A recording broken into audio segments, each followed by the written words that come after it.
So yes, guys, we're back. We're back with a new beast. Oh man, BMW G82 M4 comp Xdrive. Now, obviously, since my Subaru went away, let's just leave it at that. I've been thinking what car that I wanted to get. Obviously, I had to get something sorted, but I knew that you could get the G80 platform in Xdrive. I always knew that it was going to be this. At first I was looking at a Nissan GTR, but I feel like they're too old now, man, and it costs too much to make them go fast. Well, I know they're pretty fast out the box anyway, but when it comes to tuning, I know the packages and the pricing is a bit mad with them.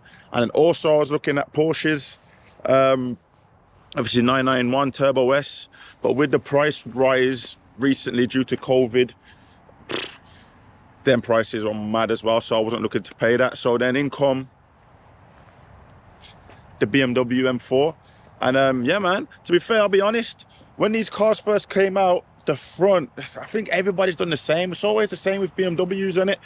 The front grille was a bit like but now I must say the front, I actually like it. I'm gonna change the front grille to like the CSL version. But to be fair, I like the front of the car. It actually took me a while to find this car. Obviously, I knew what car I wanted when I was ready to buy one.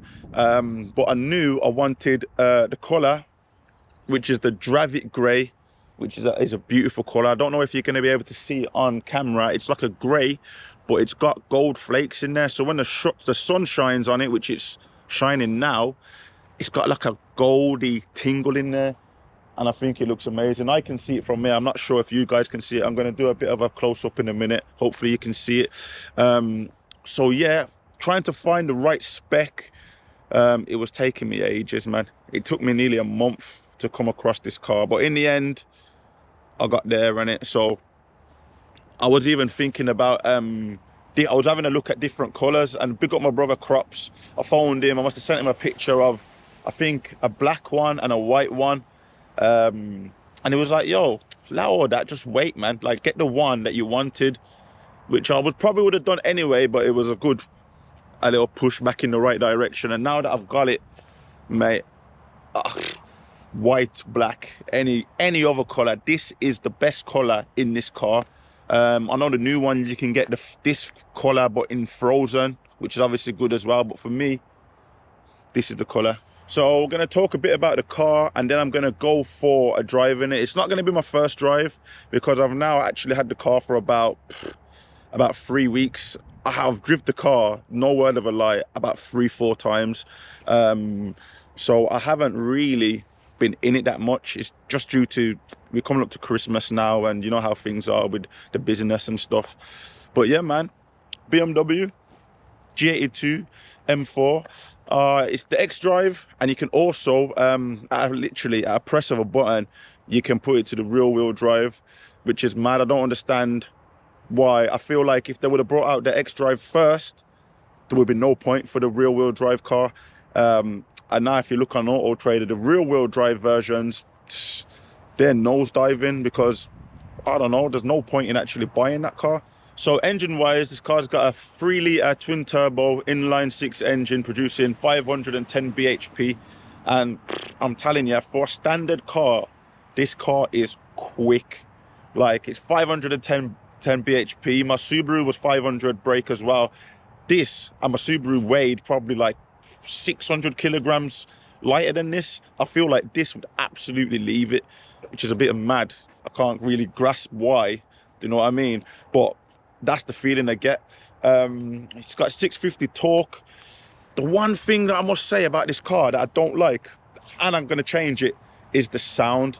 When you're inside, right, and you're probably, when I take it for a drive, you'll hear it. It sounds sick. But that's because they're pumping bloody sounds, artificial sounds through the speakers. From the outside, this car doesn't sound how it's supposed to, but obviously that can be changed with exhaust mods, and that's something that I will be doing. On to what I'm going to be doing with this car. Firstly, what I'm going to be doing is I'm going to be doing some visual mods. So I do like the look at it, I do like the look of it, but for me it's not loud enough. So I've already ordered the lips to go all around, and I've also ordered a proper spoiler, because I don't know what that is. Well, if you look at all my cars that I've had, Subaru's big wing, I've had obviously the FK2 big wing, FK8 big wing. This is getting another big wing. It's not getting a massive wing, but it's getting a proper spoiler, because I don't know what that little thing is. Once that's done, I'm definitely going to be addressing the sound of the car, 100%. So whether that's midsection or a whole new exhaust system, I ain't decided yet. And then from there, we will be turning it up.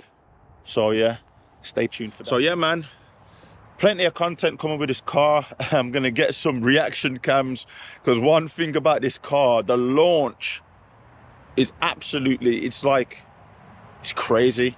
It's crazy, and I know it's a lot worse from the passenger seat, and I hear it's even worse from the back. This car is known to be doing 0 to 60 out the box at like 3.1 seconds. I've misplaced my draggy. I need to find it somehow, somewhere. I'm gonna find it. As soon as I find it, I'll be doing some runs in this car to get some numbers, base numbers, and then obviously in the future, when I start turning it up, I can see the improvements and that. So yeah, enough of the chatting and waffling. Come, let's go for a drive, man. So yeah, inside, it's a nice place to be. It's nothing special. It's basically just a 4 Series. It's comfortable. I do like these seats. I think I've stated before that I was looking at the carbon seats as well, but to be fair, somebody did warn me off them, saying for longer journeys and stuff, there can be, oops, sorry, in manual there for some reason, for longer journeys they can get uncomfortable, and also getting in and out of them can be a bit of a headache. And to be fair, when I went to BMW to look at a couple of cars, I looked at one with the carbon seats, and getting in and out already I could see would be a problem. Not a massive problem, but you kind of gotta maneuver yourself in, and then you kind of scrape the seat, and I can just feel like after a few months of doing that, you're gonna start wearing down the seat and it's gonna cause problems. So I just decided to go for the normal seats, but these are so comfortable, like it's not a problem. You know, everything about this car is about when you put your foot down, man. You put your foot down, it just that, yeah, has not. I don't think that's gonna I don't think I'm gonna get bored of that. When I bought the car, I actually picked the car up from Plymouth, which was flipping out. It was like a 4-hour trip. It took me about 4 hours to get down there from I left my house to actually getting down there, because I just caught the train and stuff down there. So when I picked the car up, I just wanted to get it back. So I weren't messing about with settings and stuff. So I literally jumped on the motorway and headed back. As I was coming back, I was blown away by the car's performance. You know what I mean? On the motorway, I put my foot down only to 70. But I was blown away. I got back, put it in the garage. The next day I came out and I kind of was messing with the car a bit, and I realized that everything was in comfort. The engine was in comfort, the gear change were in comfort, everything was in comfort. So on me driving back thinking, wow, this car's flipping fast, and what, everything's not even turned up properly. So when I actually did put everything in Sport Plus and sports mode, and I drove it again, I'm like, oh my God, it's even worse than what I thought it was to start with. You know what I mean? Obviously, like I said before, this car can be put to rear-wheel drive. I'll be honest, I've had a little bit of a play with it in an open area in rear-wheel drive, but I haven't really gone mad yet. I say yet. And that's only due to because I've always had front-wheel drive cars and four-wheel drive cars. Do you know what I mean? So yes, I think I'm an okay driver, and I can drive and I can handle cars, but for me to think that I'm just gonna jump straight into a flipping 500 brake car, put it in rear wheel drive while it's wet and think I'm gonna be stigging up the place. This is not the car, the caliber car to be trying that stuff, you know what I mean? But for me, take traction control off and leave it in 4-wheel drive, and it's right up my alley. It just reminds me of the Subaru. Yeah, so the back is back happy. Sometimes when I first done it, no, not about the second time I done it, I was coming around a bend and I fully planted it around the bend. How far the back came out, I had to check the settings to make sure that I wasn't in rear wheel drive. You know what I mean? But this car allows you to have a lot of fun, even in 4-wheel drive. If you, so what I mean, back comes out, that's 4-wheel drive, man. But so yeah, traction control off in 4-wheel drive, to me, it feels like the Subaru. I just love how it feels. Do you know what I mean? Traction control off, 4-wheel drive, plant it as you come around the corner. Back comes out, but it's like the back comes out, but the front wheels are, it's just, oh man, it's hard to explain. You have to be in the car to understand it. Do you know what I mean? I just feel at home because I'm used to the Subaru. I'm obviously used to driving a Subaru, lanes, sideways, all that. I've jumped in this and it's like, it's the same, man. You know what I mean? It's the same, man. It's very similar.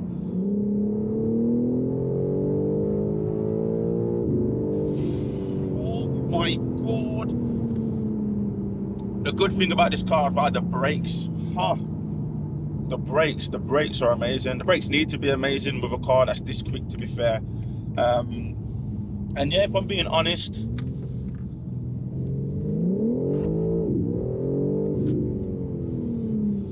yeah, this car is a lot more digital. It's obviously me coming from the Subarus, that obviously you do it all yourself. And then obviously I've been driving an FK8 around for the past year or two. Obviously that you are more involved with that car. This car is a lot more digital, but I think this car has got its own like qualities. It's hard for me to explain, and I think the more I drive it, the more I'll be able to articulate what I'm trying to say.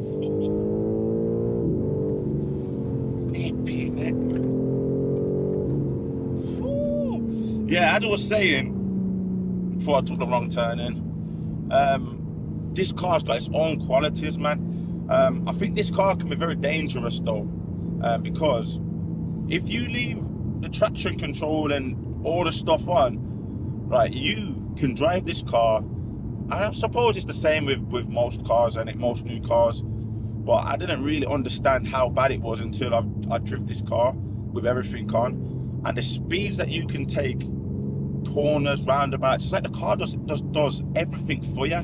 You know what I mean? So I feel like if you was used to driving this with everything on, and it would give you like a false sense of security, as in it would make you think you're a better driver than what you are. But then if you was to go and get in a car without all that stuff, I think you'd struggle.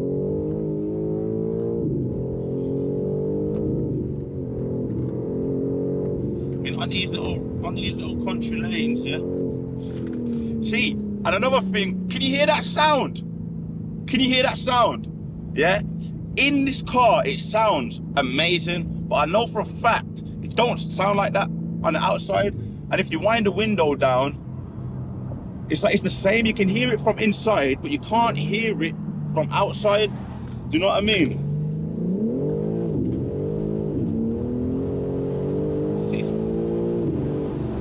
The grip on this car is scary. The road surface right now, yeah, it's wet, there's leaves. Oh my word.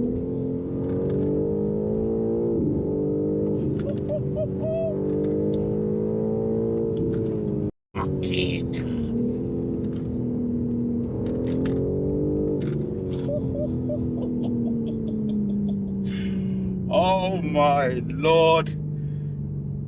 You see, like what I was just saying about this car being analog, I mean digital, and the Subaru, like I've driven the Subaru down these lanes, and yes, you're more involved and you're working harder, and mate, I'm having the same amount of fun. I'm having the same amount of fun, mate.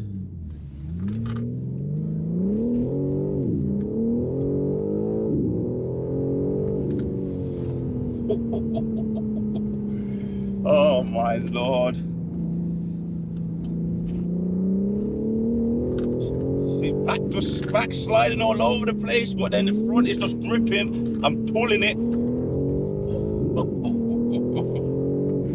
Oh my God. I'm definitely happy with this car. And this car, what I can grasp, this car's a standard car. Yeah, you see on YouTube and stuff, there's people stage 2 in this car, and it's like standard. This is 510. People stage 2 in it stuff, and it's like 750. And in my mind, I'm trying to, I can't grasp how faster this car can get. You know what I mean? Well, obviously it can get faster, but I feel like, especially on these kind of roads, I suppose if you're gonna go in open road, dual carriageways and motorways, etc., you can have a car as fast as you want because it's open road. But when it comes to like these conditions, country lanes, corners, I feel like 750, this car might be a bit too much. Do you know what I mean? But yeah, don't worry, we're gonna go there, so I'll be able to tell you if it's too much or not. BMW have definitely, they're definitely setting pace with the G80 series, man. People ask me how come I didn't get the M3. The two reasons really. The first is, oh, let me take that out. The first is, if I had an M3, I'd probably daily it more. I'd be more comfortable driving it around, which I don't want to do. This is going to be like a fun weekend car. Already, when I've had the kids in there, moving the seat forward and backwards already gets on my nerves, which is a good thing because I just won't drive it as much. And then secondly, I actually like the coupe look. You know what I mean? It's coupe. It's like it feels more like a sports car. You know what I mean? I think if you're looking to daily the car, or you're going to use it more, then obviously the M3 is more practical because of the 4 seats. Sorry, 4 seats, the 4 doors. But everything is basically exactly the same car, so it's just what you prefer, isn't it? But I'm going a bit more for the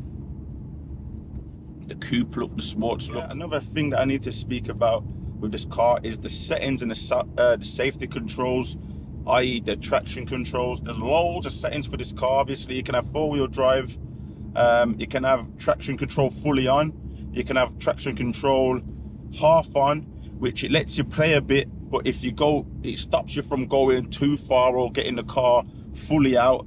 And then you can have traction control fully off, which is just you and the car basically. There's no safety, no catching or anything. The only thing that's probably helping it is you've got 4-wheel drive, which is my go-to setting at the minute for driving fast, just because it's familiar to me coming from Subarus and stuff like that.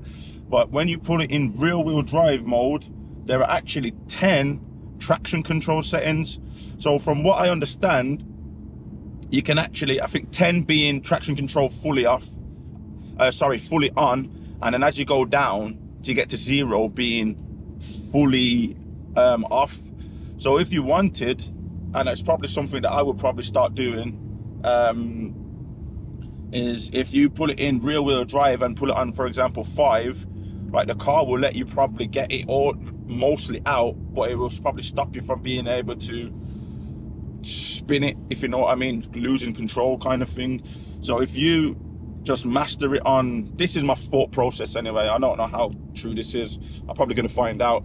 If you start on 5, for example, and then once you've mastered that, gradually work your way down, I reckon you could teach yourself how to, what the car's going to do you know what I mean, and how to control the car rear wheel drive in a safer way, rather than, I know a lot of cars you can just turn it off, it's either on or it's off, do you know what I mean? So the fact 10 settings is wild, but it's probably wild in a good way.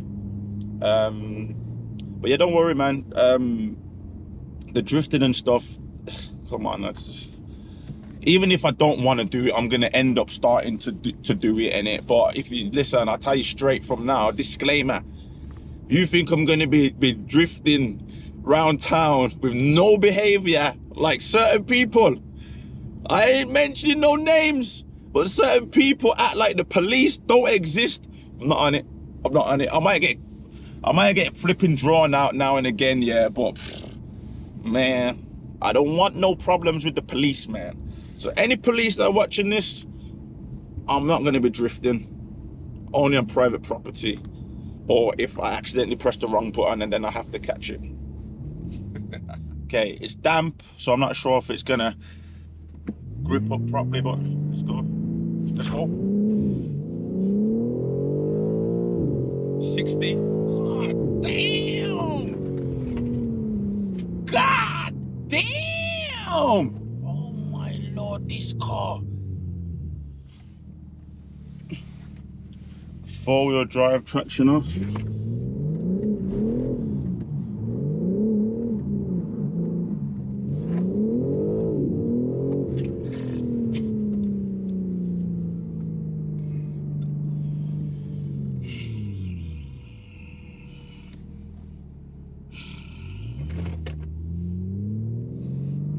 I'm going to have too much fun in this car. God, oh my word.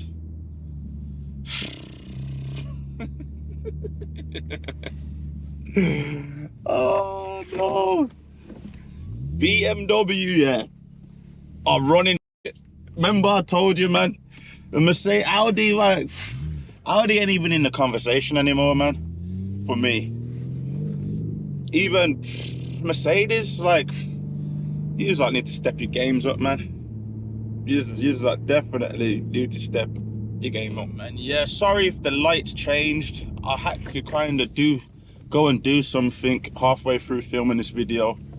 So now I'm back in the car and I'm just finishing it off. Old school versus new school. I feel like you will never beat the feeling you get from an old school car. So the Subarus, the Evos, and that kind of cars there, the feeling when you're actually driving them fast and you're having to do everything yourself, you're having to work to get the car up to speed. You basically, if you're driving them to a certain level, you're all alone, do you know what I mean? So it's a bit more rewarding in that case. But again, for me, what I used to find with the Subaru is it was fine when I was driving it fast, but when I was trying to drive it normal, it was like, oh man, this is hard work, man. Do you know what I mean? And I think this is where the new cars, especially something like this, comes into its own, because I can literally daily this now. Everything's in comfort, cruising, chilling. It's fine. I can live with this car, and then I don't even have to press this button. Even in comfort, I can put my foot down and have a load of fun. But obviously, literally at the flick of a button, it turns into an absolute weapon. Soon it's going to be a weapon of mass destruction. But yeah, man, super happy with this car. It's everything that I thought it was going to be. And yeah, I'm excited for the journey with this car on Race Planet, on this should I say Race Planet, and this car. So yeah, man, I'm gonna leave it there for now. Please hit the like button, smash the like button, leave a comment. What do you think about this platform? I think BMW have gone clear with the G80 series, man. I think they have. Do you agree? Do you disagree? What other cars do you think are competing with this in this price range also? And yeah, man, if you're new to the channel, please hit the subscribe button and that bell notification. Plenty more to come with this baby. So yeah, it's Race Planet. Peace!